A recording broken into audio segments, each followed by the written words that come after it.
Hi! In front of me is CUBOT Max 3, and today I would like to show you how you can set up an alarm clock on this device.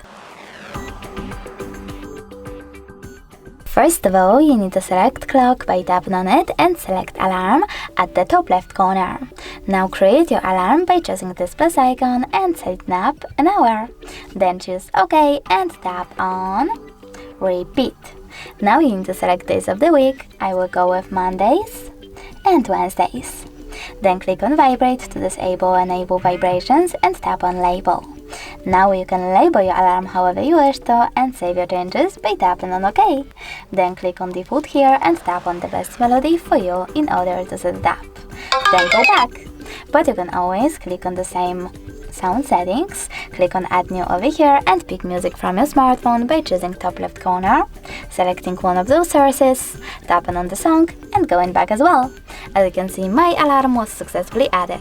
If you wish to switch it off completely, click on this switcher next to it. You can turn it back on the same way.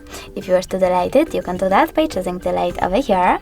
And if you wish to adjust more alarm settings, click on those two dots at the top right corner, tap on settings and adjust all of them however you wish to. Thanks so much for watching. If you enjoyed this video, smash that like button, comment and definitely subscribe. Bye!